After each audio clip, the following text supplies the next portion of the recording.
થાકી ગયા, હાલ બેહાલ થઈ ગયા મારે. જો ખબર પડે કે કેટલું ઇમ્પેક્ટ છે, હું ફેરફાર લાગે છે બોડીમાં. એમાં પહેલું અઠવાડિયું છે તો મને લુકમાં આવવામાં થોડુંક સ્ટ્રગલ થઈ છે. 32 ફિર બી હું કોશિશ તો કરું જ છું પૂરેપૂરું કરવાની. આ વખતે એમ સવાલ તો એક હતો જ કે ભાઈ આપણે વર્કઆઉટ કરીએ તો એસી પંખામાં કરાય કે ન કરાય. તો એ બાબતે મેં ઘણું બધું સર્ચ કર્યું. વાગી ગયા હતા 6:45 ઉઠવામાં, તો મારે હજી મોડું થાય છે.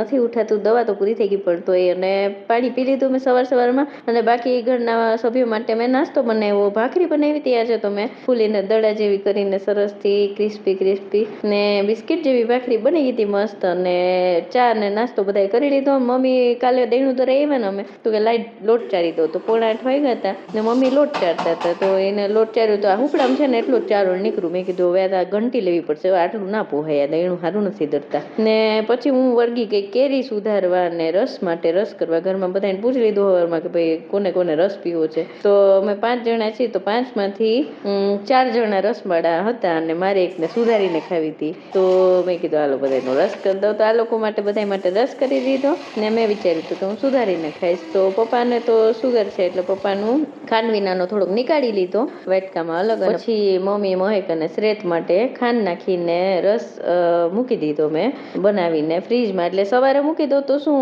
આ બપોર સુધી જમવા ટાઈમ સુધીમાં ઠંડો થઈ જાય ને એટલે મજા આવે. તો ફ્રીજમાં રાખી દીધો પપ્પાનો રસ અને આ લોકો બધાનો રસ. અને મેં કેરી મારી રાખી દીધી ફ્રીજમાં કે ચલો આપણે કેરી ખાઈએ બપોરે મસ્ત. અને વાગી ગયા હતા 9:45 ઉપર. એટલે મેં મારી વહુને કામે લગાડી દીધી. જો મને કમેન્ટમાં ચાંદની બેને જ કીધું હતું કે તમારી વહુને તો બતાવજો. તો આ છે મારી વહુ, હું ઘણી વાર બતાવું જ છું. એને મારી વહુ માંડી કચરા પોતા કરવા અને હું વહી ગઈ ઉપર. રૂટીનનું કામ નીચેનું નીપટી ગયું હતું. ઉપર વહી ગઈને ઉપરનું કામ નીપટાવીને નાહી ધોઈને નીચે આવી. ત્યાં સુધીમાં તો મારી વહુએ કચરા પોતાને બધું કરી લીધું હતું અને એની ઠેકાણે ચાર્જિંગમાં વહી ગઈ હતી એની મેળે. એટલે કેટલી કયાગરી છે જો. અને 11:30 ઉપર થઈ ગયું હતું એટલે હું રસોઈ કરવા આવી ગઈ. રસોઈમાં તો આજે મેં ભીંડાનું શાક, ભાત, દાળ અને સંભારો ગાજરનું બનાવ્યું હતું અને રોટલી બનાવી હતી. એટલે બસ એ જ બધું ખાધું હતું અને કેરી ખાધી હતી મેં. અને જો બપોર વચ્ચે 26 ઉપર ટેમ્પરેચર રાખી અને સૂઈ ગઈ હતી હું. ને 4:30 5 વાગ્યા ને 5 સાડા 5 એટલે હું એક્સરસાઇઝ કરવા વર્ગી ગઈ. બૂટ પહેર્યા હતા, બૂટ કાઢી નાખ્યા. મેં કીધું આ બૂટમાં તો ફસરી જવાય છે એટલે લપસીને પડી જઈશ કરીને મેં બૂટ કાઢી નાખ્યા. પાણી પીધું, પાણીની બોટલ બારીએથી પડી ગઈ નીચે હતી. વળી પાછી પાણી સાઈડમાં રાખી દીધી. ને આજનું વર્કઆઉટ તો બહુ આમ ગરમી ચડાવી દીધી હો. ને જો 24 ટેમ્પરેચર હતું ને તોય મને કેવો પડશે વળી ગયો. 24 ટેમ્પરેચર હતું એસીનું. થાકી ગયા, હાલ બેહાલ થઈ ગયા મારે. જો અને પરસેવે રેપ થઈ ગઈ. જો કેવું ચમકેશ પરસેવો. એક્સરસાઇઝ કરતા કરતા આમ ખરતા હતા પાણી પરસેવાનો એસીમાં પડે. એટલે મજા આવી ગઈ હો આરામ. થોડુંક પહેલો દિવસ હતો આ એક્સરસાઇઝમાં તો થોડુંક આમાં બહુ મજા આવી. વિચારું છું કે હું અઠવાડિયા સુધી આજ કરીશ. જો બુધવાર તો હમણાં 2 દિવસમાં જ છે ને પછીનો બુધવાર આવે ત્યાં સુધી હું રેગ્યુલર આ કરું તો ખબર પડે કે કેટલું ઇમ્પેક્ટ છે, હું ફેરફાર લાગે છે બોડીમાં. કરીને હવે આ એક્સરસાઇઝ હું બુધવાર સુધી કરીશ. હા, બુધવારે તો વજન મને નથી લાગતું ખાસું કંઈ ઉતરશે, કારણ કે થોડુંક ચીટિંગ ટાઈપનું એક દિવસ તો ગયો છે. હા, અને એમાં પહેલું અઠવાડિયું છે તો મને લુકમાં આવવામાં થોડુંક સ્ટ્રગલ થઈ છે. અને જો 32 ચાલુ નથી કરી શકી તો ભૂલાઈ જાય છે. ખાઉં છું, ખાઈ લઉં છું. પહેલાં જેમ કરતી હતી તો સરસ આવી ગયું હતું સેટિંગમાં. હમણાં થોડુંક ટાઈમ લાગે છે. તો એ આ અઠવાડિયું તો આમ લગડ બધું સેટિંગ કરવામાં જાય છે.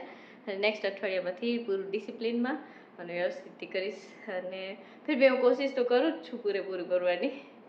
અને ચલો નાહી લો, પછી મળીએ. નાહી લીધું, ફ્રેશ થઈ ગઈ, સારું લાગ્યું હવે. અને આજે મેં એસીમાં વર્કઆઉટ કર્યું હતું. પહેલી વાર એસીમાં કર્યું હતું. અત્યાર સુધી મને એમ હતું કે એસી કે પંખો, મતલબ પંખો તો ફિર બી હું કરતી, પણ એસીમાં મેં ક્યારેય વર્કઆઉટ નથી કર્યું. મતલબ જે પહેલા પણ 90 દિવસ જે કરી જર્ની, 90 દિવસ તો એકચ્યુઅલી 70-71 દિવસ જેટલી, તો એમાંય મેં ક્યારેય એસી તો નહોતું કર્યું. પણ જે મારા મનમાં હર વખતે એમ સવાલ તો એક હતો જ કે ભાઈ આપણે વર્કઆઉટ કરીએ તો એસી પંખામાં કરાય કે ન કરાય. તો એ બાબતે મેં ઘણું બધું સર્ચ કર્યું ને ઘણું બધી, મતલબ 2 દિવસથી અમારા મનમાં હાલતું હતું. તો હું થોડુંક ફફોડતી હતી બધી બાજુથી બધું. તો મને ખબર પડી કે ભાઈ આપણે આ ટાઈપનું વર્કઆઉટ કરીએ ને તો એસીમાં કરાય. ને શું કહેવાય યોગા પ્રાણાયામ એ ટાઈપનું જે કરીએ ને બોડી સ્ટ્રેચિંગ વાળું, તો ઈ નેચરલ રૂમ ટેમ્પરેચરમાં કરાય કે પછી પંખામાં કરાય, એસીમાં ન કરાય એ ટાઈપનું વર્કઆઉટ. તો એ મેં એક શીખવું ને સમજ્યું એ બાબતે થોડુંક ડીપલી.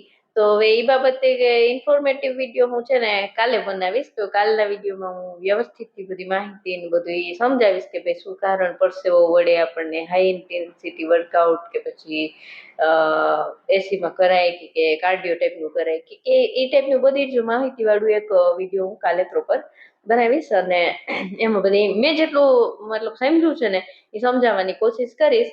એટલે મારા જેવી ગૃહિણી જે કોઈ મારી વિડીયો જોવે છે એ લોકોને પણ જાણવા મળે. બરોબર છે. અને હું જોઉં છું એનાલિટિક્સમાં કે મોસ્ટ ઓફ બધી મારા જેવડી મારી ઉંમરની જ મહિલાઓ જોવે છે વિડીયો. જાજી મતલબ 75% થી જાજી ઓડિયન્સ મારી. તો હું જે કઈ શીખું છું, જે કઈ સમજુ છું એ મારા વિડીયોમાં બતાવતી રહેશે. એટલે જો તમને ગમતું હોય મારી વાતચીત કે મારું જે કઈ બતાવું છું વિડીયોમાં એ બધું, તો એમાં લાઈક કરી દેજો. અને સલાહ જેવું લાગે તો તમે સલાહ પણ કમેન્ટ કરીને આપી શકો છો કે ભાઈ બેન તમે આમ નહીં આમ કરો તો વધારે સારું રહે, કે પછી મારી કઈ ભૂલ થતી હોય તો પણ કહેજો. બરોબર છે. ચલો આજે 18મી મે 2026 સોમવાર, રેડ ક્રોસ માટનું નિશાન. કારણ કે આજનો દિવસ પણ મેં જેવું સોચ્યું હતું એવો જ ગયો છે.